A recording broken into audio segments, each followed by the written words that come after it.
Hello everyone, my name is Stefano Giovanni Rizzo from the Qatar Computing Research Institute, and I'm presenting our work on prescriptive learning for air cargo revenue management.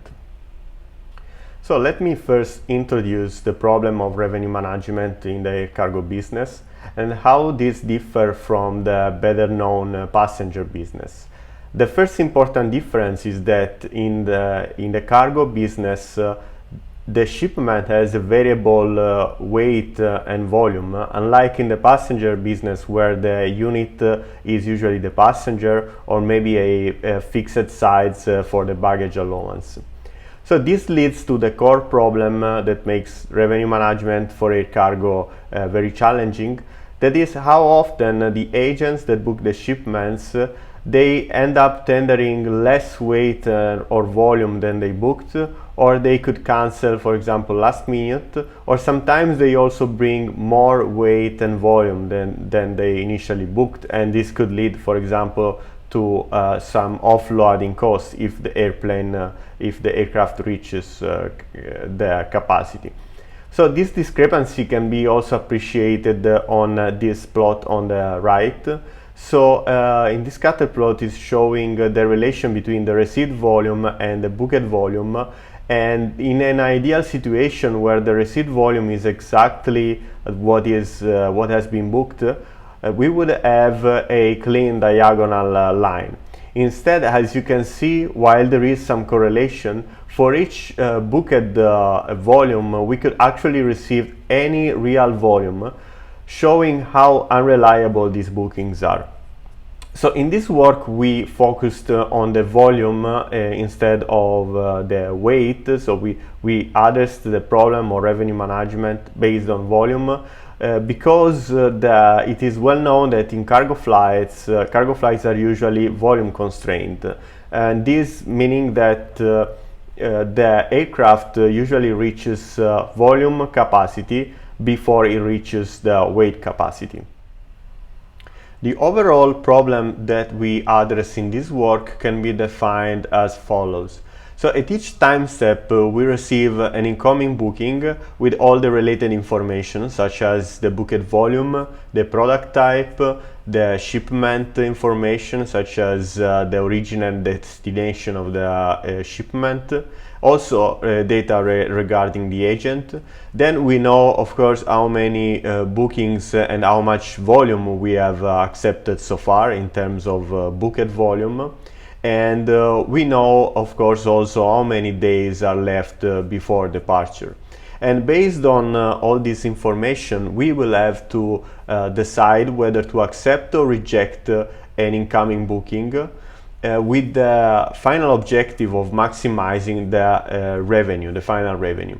And the final revenue is given by the true tendered volume for each shipment, the product type of each shipment, because there is a different pricing for each product type, and eventually also based on the final revenue can be penalized by an offloading cost if there is any, because if we reach capacity and we will have to move a shipment to another flight, we will incur in an offloading cost. So now an important thing to note is that the decision that we take is based on the booked volume, because the receipt volume is unknown, while instead the offloading cost and the final revenue will be calculated on the true tender volume that we don't know. So because we are given the booked volume while we are optimizing based on the receipt volume, we can divide the problem into two sub-problems. One is the fact that the true volume is unknown and can be seen as a prediction problem, and the other is the revenue optimization itself, that is a control problem. We have several solutions to approach the unknown true volume. One is just to use the booked volume if it's a good enough approximation for the received volume. Instead, if we know that there is no correlation with the receipt volume, we could take the average volume for the same product type, taking it from the historical data. And finally, and this is what we did on this work, we could train a supervised machine learning model in order to predict the volume. On the other side, to decide whether to accept the booking or move it to another flight, we will consider the booking information and also, for example, how many days are left before departure. So more information about the flight itself. So we can do this either by designing a simplified model based on our knowledge of the problem, and in this case we would use a dynamic programming approach to find an optimal policy, or we could use reinforcement learning, so a model-free approach, and just learn directly by sampling from the historical data. Note that also in the revenue optimization there is some kind of prediction involved, because based on how many bookings we are expecting in the following days, we could decide to, for example, reject a booking that we expect to be unreliable and wait for a more profitable booking. So in our solution called RLCargo, we will combine both prediction and control under a prescriptive learning approach. Now, before going into the details of the proposed approach, let me show what is the impact on the final revenue given by the combination of the prediction and the decision making. For example, if we apply deep Q-learning on the booked volume, we obtain a final revenue of 91.25, while using the same algorithm but this time on the predicted volume, we obtain 123.74. This means a significant increase of around 35% on the final revenue. So we can see that the same happens also if we consider simpler control algorithms. For example, the first come first served approach, where all bookings are accepted until all the capacity is booked. And we can see that we go from the final revenue of 82 if we use the booked volume to a final revenue of 115. So we can see that independently of the decision-making technique, if we use the prediction, this has a great advantage over using the booked volume. If we consider instead all the approaches using the prediction, then the least revenue is given by the first come first served control technique, and this is because the first come first served cannot overbook and cannot selectively pick the most profitable bookings. And this is followed by the dynamic programming approach that is based on a simplified model of the problem. And then we have an even higher revenue if we apply reinforcement learning. So our final solution is on the bottom of the table, and this extends the deep Q-learning approach to consider also the uncertainty of the predicted volume. And this is because while our prediction is an improvement with respect to the booked volume, there is still a large margin of error that cannot be ignored. So by considering also the uncertainty, we are able to further reduce the offloading cost and therefore improve the final revenue. Our machine learning model for prediction is a gradient boosting machine regressor trained using the features of the shipment booking. The most important predictors for the received volume are the number of days left before departure, the booked weight, the number of pieces of the shipment, the booked volume. Then we have the type of shipment and type of product, the origin and the destination of the shipment. And we also have this disguised missing value, the DMV. And so we observe that in the bookings some specific values that we call disguised missing values for the volume were used when there was no knowledge of the actual shipment volume. So we identified a set of values that when used would predict a high discrepancy between this value and the received volume. And this helped to increase the accuracy of the model. Now let's have a look on how we designed the control problem and the different solutions. So we defined a reward function as shown. That is, if we are not at the departure time yet, so if t is greater than 0, and if our action is to accept the current booking of product type I, then the reward is given by the revenue function for the specific volume and product type. And for that we use a pricing table. If instead we are at departure time, we must consider eventually if there is an offloading cost. And the offloading cost will be proportional to the amount of load that will be moved to another flight. So we can therefore define a value function recursively based on the reward using the Bellman's equation. And we considering that at each step the value will be the maximum between the value of the next state if we are going to accept and the value of the next state if we are going to reject. Based on this value function, we can now define a decision rule that maximizes the expected revenue. So you can see the decision rule here on the right. So this is if this inequality is true, then we are going to accept the booking, otherwise we are going to reject the booking.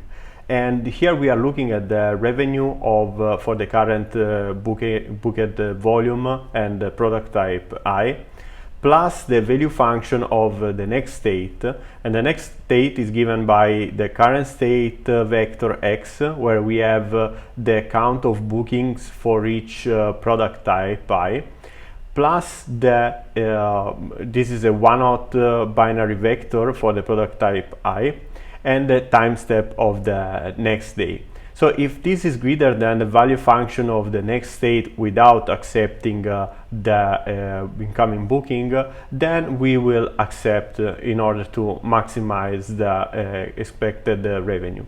So we can then integrate the prediction into this decision-making rule by simply replacing the VI with the prediction based on the booked volume. So we are going to use a prediction function f theta in order to obtain the predicted volume. Now, if we use this state vector, so x with the booking count for each product type, computing the value function will not be feasible for the well-known curse of dimensionality of dynamic programming. For this reason, we further simplify the state representation by disregarding the single product type information and by aggregating all the x vector in a single scalar x. Instead of constraining the problem in a simple model, we can avoid the curse of dimensionality if we use a model-free approach with reinforcement learning, while still having a complex state representation. So instead of learning a Q table or a value table, we can use a neural network to approximate the Q value function for each state S and action A. So in this case, we can also have the reward at the final step of the episode. So this would correspond to the departure time. So in this way, we let the RL model to learn how to maximize directly the final revenue, the true revenue or true, without considering the intermediate approximated rewards using the booked volume. So the booked volume will not be in the reward, but instead will be part of the state, together with the product type I of the incoming booking, and we will have the exact amount of volume accepted so far for each product type, x1, x2, and so on, and also the current time step t. This diagram gives an overview of the DQN method on air cargo. The incoming bookings are generated by sampling from historical data, meaning that each booking with all the related information is a real booking. However, the flight itself will be a collection of randomly sampled bookings from the data. At each time step, a booking is generated to become part of the current state, together with the reward that will be positive only at the end of the episode. It will be the final revenue. A policy network will select the next section, and each tuple, including the state, the action, and the reward, is stored in the replay buffer. The replay buffer, the experience replay, allows the Q-learning to be more sample efficient by reusing past experience. Finally, a target network that is only periodically updated using the policy network parameters is used for the target Q value in the update of the policy network in order to add stability in the training process. We have seen how the trained DQN outperforms the dynamic programming approaches. Here instead we evaluate how the DQN performs in relation with the number of episodes in the training. We run the same experiment but with 3 different settings. In one setting we apply the DQN on the state with the booked volume for the incoming booking. In another we apply the DQN on the predicted volume.